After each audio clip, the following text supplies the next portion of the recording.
فوج نے پروو کیا ہے اور یہ ثابت کیا ہے کہ ہم بالکل صحیح ہیں, ہم نے ہر چیز تکڑی رکھی ہوئی ہے, ہم نے اپنے گھوڑے تیار کیے ہوئے ہیں, اور انہوں نے قوم کو خوش کیا ہے کہ بھائی جو بجٹ ہمیں ملتا ہے نا ہم نے کام کیا ہے. یہ کیوں نہیں کر سکتے ہیں بھائی؟ باقی ادارے کیوں خسارے میں ہیں؟ باقی اداروں کو بھی چاہیے کہ اس ادارے کی نقل کریں. السلام علیکم ناظرین, ازاری جل کے ساتھ میں ہوں اویس علی. ناظرین, کل گورنمنٹ نے سال 2025-26 کا بجٹ پیش کیا, جس کے بارے میں گورنمنٹ کا یہ دعویٰ ہے کہ یہ بجٹ خاصا عوام دوست ہے. بہت سارے شعبوں میں ٹیکس کی شرح کم کی گئی اور بہت سارے شعبوں میں ٹیکس کی شرح زیادہ کی گئی ہے, لیکن جو ریڑھ کی ہڈی سمجھا جاتا ہے شعبہ, یعنی کہ تجارت اور تاجر برادری, ان کو اس بجٹ سے کیا فائدہ حاصل ہوا, ان کے کیا تحفظات ہیں, ساری صورتحال پہ بات کرنے کے لیے میرے ساتھ موجود ہیں آل پاکستان تاجر برادری کے صدر جناب اجمل بلوچ صاحب. ان سے جانتے ہیں. السلام علیکم سر. وعلیکم السلام. سر, کل بجٹ گورنمنٹ نے پیش کیا ہے جس کے بارے میں دعویٰ کر رہے ہیں کہ خاصا عوام دوست ہے. اس کے بارے میں آپ کیا کہتے ہیں؟ آپ اس بجٹ کو کیسے لیتے ہیں؟ تاجر برادری کو اس سے کیا فائدہ حاصل ہوا اور کیا تحفظات ہیں آپ کے؟ بسم اللہ الرحمن الرحیم. جو ملک قرضوں پہ چل رہا ہو نا تو اس کا بجٹ نہیں کہا جا سکتا کہ یہ عوام دوست ہے. اس وقت عوام کی جو صورتحال ہے, عوام میں سکت ہی نہیں رہی ہے, خریداری کی قوت ہی نہیں رہی ہے. جب عوام میں یہ خریداری کی قوت نہ رہے نا تو پھر آپ سمجھیں کہ آپ کے معاشی حالات خراب ہیں. وہ اس لیے خراب ہیں, جب خریدار نہیں ہوگا تو دکاندار کیا کرے گا, صنعت کار کیا کرے گا, زمیندار کیا کرے گا, خریدار نہیں ہوگا. اب یہی صورتحال صنعتی شعبے میں بھی ہے کہ وہ کیا بنائیں گے کہ دکاندار ان سے خریدے. دکاندار کیا بیچے, آگے سے خریدنے والا کوئی نہیں ہے. تو یہ صورتحال ہے اس وقت. یہ ایک ایسی صورتحال ہے کہ اس بجٹ میں حکومت عام آدمی کی جو قوت خرید تھی اس کو بڑھانے میں ناکام رہی ہے. عام آدمی کو ریلیف ملتا ہے نا تو پھر تو ہم سمجھتے کہ وہ اس کے پاس اندر خریداری کی قوت آ گئی ہے, اور وہ جب خریدے گا تو دکاندار خوشحال ہوگا. جب دکاندار خوشحال ہوگا تو صنعت کار خوشحال ہوگا, زمیندار ان دونوں سے ہم خریدتے ہیں نا. میں ریٹیلر کی بات کروں, میں ایک ریٹیلر جو پاکستان بھر میں 1.25 کروڑ ریٹیلرز تاجر ہیں, میں ان کا نمائندہ ہوں. وہ یا تو صنعت کار سے چیزیں خریدتا ہے, یا امپورٹ ہوتی ہیں, اور یا پھر زمیندار سے خریدتا ہے. تو یہ ساری چیزیں ملا کے اب عوام میں سکت پیدا کرنے کے لیے حکومت کو کوئی خاص کام کرنا چاہیے تھا, جو انہوں نے نہیں کیا ہے. اب ریئل اسٹیٹ عام آدمی کا مسئلہ نہیں ہے. دیکھیں, ریئل اسٹیٹ میں انہوں نے ٹیکس کم کیا ہے, ٹھیک ہے, اچھی بات ہے. یہ بھی اس کو میں بری بات نہیں کہتا ہوں کہ یہ ایک ایسا سیکٹر تھا جہاں ہم اچھے پیسے کما رہے تھے, لیکن اس کو ہم نے نا ختم کر دیا تھا. ایک وقت میں ہم بالکل اس سے لوگ نالاں ہو گئے تھے, کئی لوگوں کے پیسے ڈوب رہے تھے. تو ان کو بچانے کے لیے یہ ایک بہتر کام کیا ہے, ہمیں ماننا چاہیے. جیسے بھی کیا, جس کے کہنے پہ کیا, جس سوچ سے کیا ہے, یہ بہتر. اور کنسٹرکشن میں جو رعایتیں دی ہیں وہ بھی ایک اچھا, کیونکہ اس سے 90 قسم کے کاروباری ریلیٹڈ ہیں. یہ جو کنسٹرکشن کا کام ہے وہ اس میں ہمارا ریٹیلر جو ہے وہ چیزیں جب بیچے گا تو پیچھے سے منگائے گا, بنانے والا پھر بنائے گا تو اس میں بہتری آئے گی. اور جو مزدور ہے اس کے لیے بھی یہ راستہ کھولے گا کہ جب کنسٹرکشن شروع ہوگی پھر سے دوبارہ سے اچھے انداز میں, تو مزدور کو وہاں پہ روزگار بھی ملے گا. اب بات ہے تاجر کی. تاجر کے اوپر انہوں نے اس بجٹ سے کچھ دن پہلے ایک ترمیمی آرڈیننس لایا, جو ہو سکتا ہے اس میں اب قانون بن گیا ہو, چونکہ اسمبلی اجلاس میں جب اس کو بجٹ میں شامل کیا ہے تو بجٹ کی جب منظوری دی ہے کابینہ نے اور اسمبلی میں آیا ہے تو وہ منظور ہو جائے گا. اس میں انہوں نے بغیر نوٹس دیے تاجر کے اکاؤنٹ سے پیسے نکالنے کا قانون بنایا ہے. او بھائی, یہ کس نے آپ کو کہا ہے؟ ایک تو وہ پھر بینک میں پیسے نہیں رکھے گا, بینک دیوالیہ ہو جائیں گے, بینک خالی ہو جائیں گے. کاروباری طبقہ ہی پیسے رکھتا ہے نا بینکوں میں, روزانہ کے اتار چڑھاؤ ہوتا ہے, جمع بھی کراتے ہیں, نکالتے بھی ہیں, سسٹم چل رہا ہے. تو وہ ڈر جائے گا کہ بھائی مجھ سے ذرا سی کوئی غلطی ہوئی نہیں ہے, مجھے تو پتہ ہی نہیں ہوگا, اور ایف بی آر میرے پیسے نکال لے گا, تو وہ اس کو پیسے نہیں رکھے گا. پھر اس کی دوسری شکلیں آئیں گی, اس سے ڈکیتی بھی ہوگی. وہ پھر کیش پہ کام کرے گا. جب کیش پہ کام کرے گا تو حادثات بھی ہو سکتے ہیں اور چیزیں بھی ہو سکتی ہیں, لیکن اس سے حکومت کو نقصان ہوگا. یہ جو کیا ہے انہوں نے, یہ غلط کیا ہے. ہم نے اس کو اس وجہ سے میں نے بجٹ کو مسترد کیا ہے کہ ہم اس بجٹ کو مکمل طور پہ اس لیے مسترد کرتے ہیں کہ آپ نے اس میں کالے قوانین لائے ہیں. ایک اور قانون بنایا ہے جو اس بجٹ کے اندر ہے, اس کا بھی ایک آرڈیننس جاری کیا, اس کا بھی چند دن پہلے آرڈیننس جاری کیا ہے. وہ یہ ہے کہ ڈیجیٹل انوائسنگ ہوگی. آپ جو بھی دکاندار ہے وہ ڈیجیٹل اس پہ سسٹم پہ کام کرے گا, اور جو رسید نکالے گا, انوائس نکالے گا, وہ ایف بی آر کو بھی پتہ ہوگی. بھائی اس کو نکالنے کے لیے عام دکاندار کو ایک بابو کی ضرورت ہوگی, وہ سنبھال کے رکھنی ہوگی, ان کا مہینے بعد ریٹرن جمع کرانی ہوگی سیل ٹیکس کی. تو وہ اتنا مشکل قانون ہے کہ اس پہ انہوں نے 5 لاکھ روپے جرمانہ رکھا ہوا ہے. وزیر خزانہ صاحب سپیچ میں کہہ رہے تھے کہ ہم نے اور بڑھا دیا ہے, جرمانہ اور بڑھا دیا ہے. او بھائی وہ جرمانہ دیکھیں, اس ملک میں بجلی بھی بند ہوتی ہے, اس ملک میں نیٹ بھی بند ہو جاتا ہے, اس ملک میں جب بجلی زیادہ بند ہوتی ہے تو یو پی ایس بھی جواب دے جاتا ہے. تو اس دوران سسٹم تو بند ہو جاتا ہے, آپ اس کو 5 لاکھ کا نوٹس بھیج دیتے ہیں کہ جمع کراؤ, نہیں تو دکان سیل ہو جائے گی. اگر وہ نہیں جمع کراتا تو آ کے سیل کر دیتے ہیں. تو یہ ایسے قوانین سے الٹا نقصان ہوگا. دیکھیں ہم نے نا تاجر برادری نے اس ملک میں ہمیشہ حکومتوں پہ اعتبار کیا ہے کہ جو کر رہے ہیں جیسے مرضی کوئی کھا پی رہا ہے, ہم کچھ نہیں کہتے. ایک دفعہ تاجروں پہ بھی اعتبار کر کے دیکھ لیں. شوکت عزیز نے اعتبار کیا تھا اور وہ کامیاب ہوا. اس نے ہمیں سیلف اسیسمنٹ اسکیم دی تھی, اور اس نے کہا تھا کہ محکمے کا کوئی آدمی کسی کی پریمیسز پہ نہ جا سکے گا, نہ نوٹس دے سکے گا.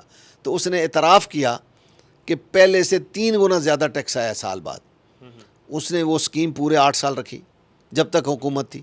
اس کے بعد پیپلز پارٹی کی گورنمنٹ آئی, انہوں نے بھی 5 سال اسی اسکیم کو فالو کیا اور کامیاب رہے. بعد میں ڈار صاحب نے آ کے ڈار حملے شروع کر دیے, ایویں خواہ مخواہ کی اپنی ایفیشنسی دکھانے کے لیے انہوں نے ایسا کچھ کیا کہ بیڑا غرق کر کے رکھ دیا سسٹم کا. ادارے کو اتنے اختیارات دے دیے کہ ادارے نے لوگوں کا خون نچوڑ لیا. ابھی بھی جو لوگ ٹیکس دے رہے ہیں انہی کے اوپر یہ مسلط ہیں, انہی کا خون نچوڑنے کے لیے ٹیکسوں میں اضافہ کر رہے ہیں. سر اگر ہم ٹیکسز کی بات کریں تو جو تاجر برادری ہے جس کے آپ صدر ہیں, سالانہ کتنا ٹیکس جمع کرواتے ہیں, اور ابھی جو بجٹ آیا ہے ٹیکس محصولات آپ پہ کتنے عائد کیے گئے؟ دیکھیں, ایک تو ایف بی آر ہمارے بارے میں جھوٹ بولتا ہے. میرا یہ دعویٰ ہے, یہ کہتے ہیں جی سرکاری ملازم کا ٹیکس زیادہ آیا ہے, 436 ارب آیا ہے.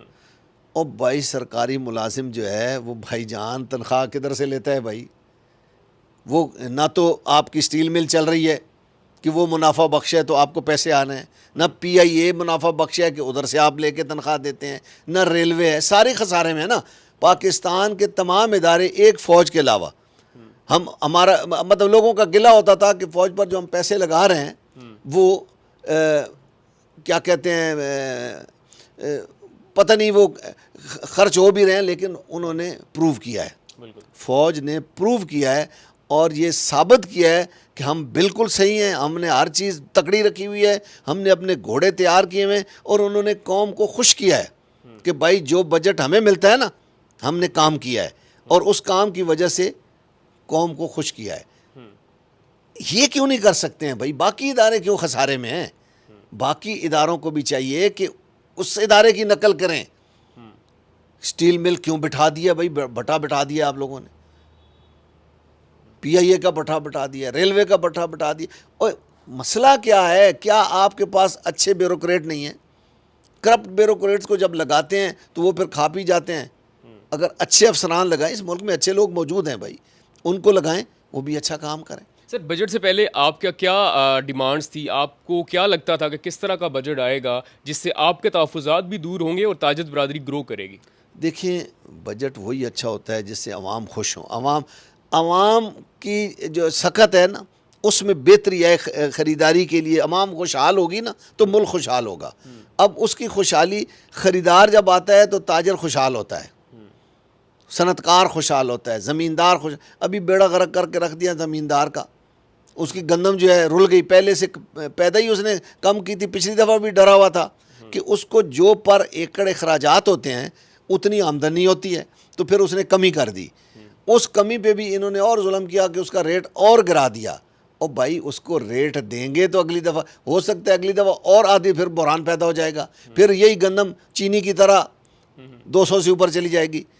اور بھائی آپ گندم کو تو کم کرتے ہیں, چینی کو کیوں نہیں کم کرتے ہیں؟ چینی کن کی ہے؟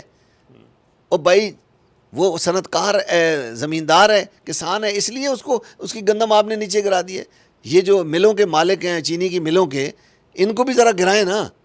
گنے کو گرائیں نا آپ, اور بھائی گنے کو نیچے کریں, پھر تو پتہ چلے گا نا. اس گنے کی جب باری آتی ہے تو آپ بالکل بولتے ہی نہیں ہیں, گندم کی باری آتی ہے تو آپ اس کو گرا دیتے ہیں. تو اس لیے اس کا مطلب یہ ہے کہ آپ اپنے آپ کو فائدہ دیتے ہیں, بڑوں کو جن کی ملیں ہیں ان کو فائدہ دے رہے ہیں اور کسان کو نقصان پہنچا رہے ہیں. تو گزارش یہ, ہم دیکھیں نا, ہم تو اس ملک کو وہ طبقہ ہیں ہم کہ بغیر کسی ڈسپرین کی گولی لیے بغیر حکومت سے, کوئی حکومت بتا دے کہ اس نے تاجر کا کہیں بھلا سوچا ہے یا کوئی ریلیف زندگی میں دیا ہے ان 60-70 سالوں میں, ہم اپنی خالص کمائی میں سے, نہ حکومت ہمیں قرضہ دیتی ہے نہ حکومت ہمیں کوئی سپورٹ کرتی ہے, اس کے باوجود ہم اپنی خالص کمائی میں سے تاجر جو ہے وہ ٹیکس ادا کر رہا ہے, اور پھر اس کو کہنا کہ تو چور ہے, تو ٹیکس. او بھائی چور تو وہ ہے جو ہمارا ٹیکس کھا جاتا ہے, جو ہمارا ٹیکس فضول میں اڑا دیتا ہے.